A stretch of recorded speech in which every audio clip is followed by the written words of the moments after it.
Hi, I'm Dave Noble. I've got a new design bownet. It's a larger bownet. It's a tri-fold bownet. It's something new, it's something I just designed. And this is 7 feet in diameter when it's triggered and it's in a circle on the ground. And it reaches up 3.5 feet above ground as it comes over. So I'm going to include a case with it. At this point it's a canvas case and stakes, string pulled trigger, and you can buy a remote release as an accessory. Okay, so here I'm going to give a demonstration on how to use this net, how to set it up properly, and some of the tips and tricks. First of all, net management is a big deal. The ground should be cleared of all sticks and debris that can catch in nets. Anybody who has used nets to catch birds of any type, for instance mist nets, knows all about that. Net management is key. So a raking would be a good idea to start with. Okay, so we're going to open up the case and pull it down part way and take a look at the bownet. What we want to do is we want to have the bownet right side up on the ground. Now, this is right side up. The spring is above the block. This is going to be staked to the ground later. If you have it like this, it's upside down. Turn it right side up. And then we're going to start to slide it out. There's going to be a section here with 2 bows that are straight. These are the top and bottom on the outer edge. What I want to do with those is have them set so that the area will be from here to there. We're going to have our trigger box here and our bownet set that way. So anyway, I'll slide the case off. Now, I'm going to take whichever one is on top and I'm going to pull it back. And pull the other one back. Again, unhook any place where there might be a snag in your netting or catching on something. That's net management. At your hinge points, you'll want to clear the net from the hinges. Make sure they're clear. Very important on this setup. Pull them all the way out. Clear the hinges. Make sure that this one's on top. All the way open. Clear the spring areas. Then we're going to move this to the side. I'm going to lift this bow. This is the lower bow. We're going to bring it over. I'm going to put my foot down below on the other moving bow. Walk it back. Okay, as you can see, this bow is under tension. Helps to hold birds in the trap when it's sprung. Clear the net of all obstructions. On this bownet, because it is a larger bownet, I have an assortment of staking holes in here currently. There are 3 holes here. If the ground is fairly solid, you can put in a single stake. Whenever you pull the stakes, go underneath this block. Never ever pull on the bows to pull the stake loose. Now if you have softer ground or you really want to anchor it, you put in 2 stakes. I will provide 5 stakes with this bownet.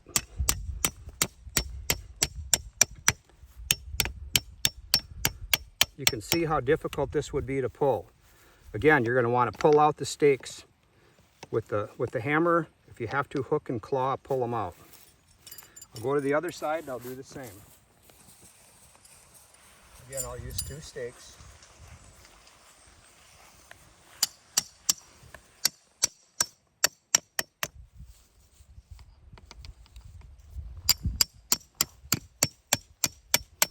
But again, if you have fairly tough ground, you can just use a single. Now we'll go to the back of the net. Yep, this is the back of the net. This is where the trigger box goes.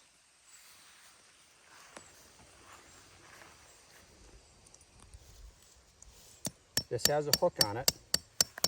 which holds your bow close to the ground. I don't tighten it all the way.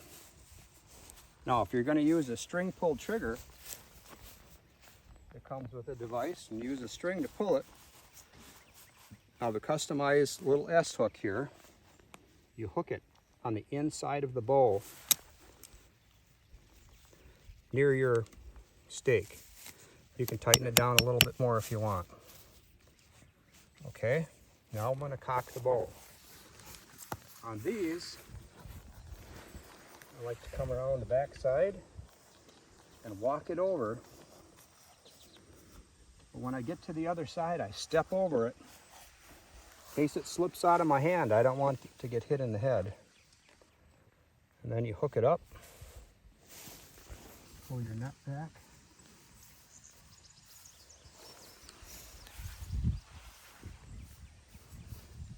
It's a good idea to keep the netting away from your hinges.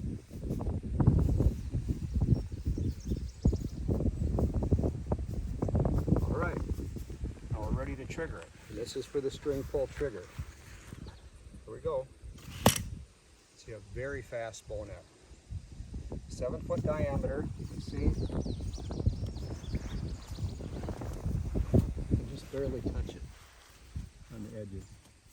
All right, now we're going to set it one more time with the electronic trigger.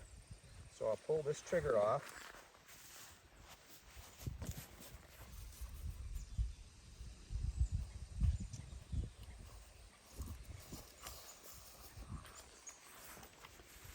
You hook underneath the bow, get your pin out of the way.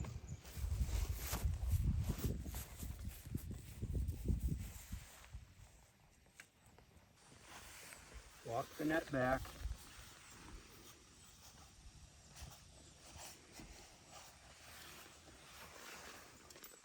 Then you bring your pin, you put it into the hole in the bow net arm, right there. Clear your net. Clear the hinges, the hinge areas.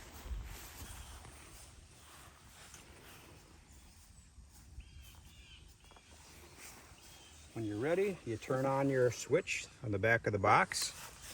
We are now in standby mode. I flip the switch up. Standby mode, here's the transmitter. Standby mode on here is when you turn that side switch on. Now it's ready to fire. For long range, you want the antenna out. For close range, you don't need it. But with this antenna out, in line of sight, you can get a range over a mile with this setup.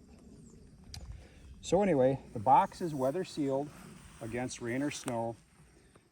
I wouldn't submerge it, but it can handle quite a bit of rain, so on.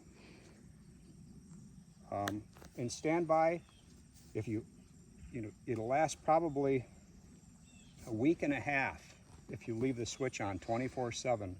So daily use, you can probably get 20-30 days of use out of this box. Out of a full set of AA batteries, 8 AA batteries go in here.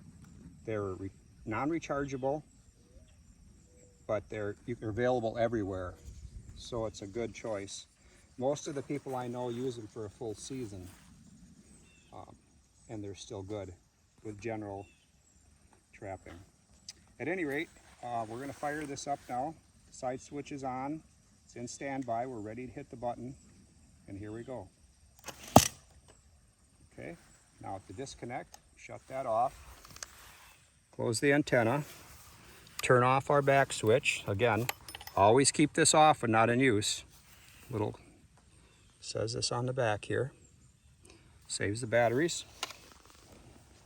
We're gonna get our hammer. We're gonna pull the rear hook, and you got to get under the nail. Do not pull up on the bow. Put that over here. We're gonna get under this block. Pull this up. I'm gonna hook the end of the nails and pull them out.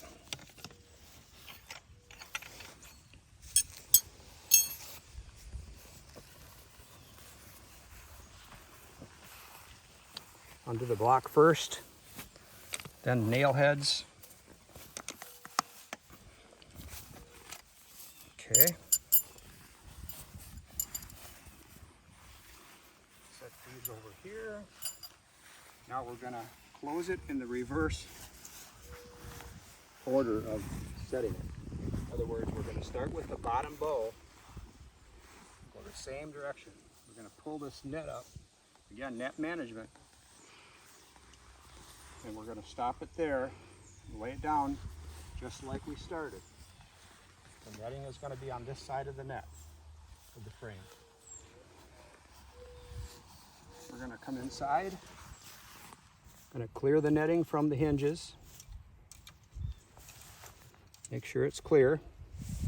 And we're going to grab the spring area. Make sure it's right side up like we talked about. Bring that in. Keep these two parallel. And then we're going to put it up and over like you're crossing your legs. We're going to do the other side.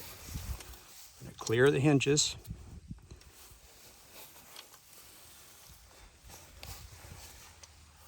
Bring it over. And again, up and over. Just like that, like you're doing a yoga pose. Now we're going to take our case.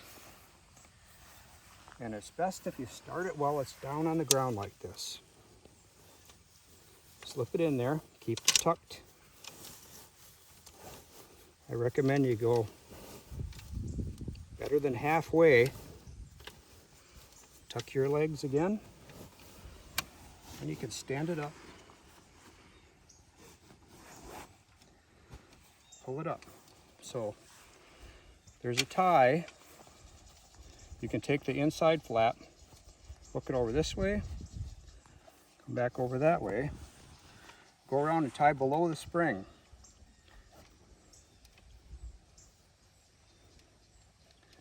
Tie it in a bow, and there you go. 7-foot diameter tri-fold noble bow net.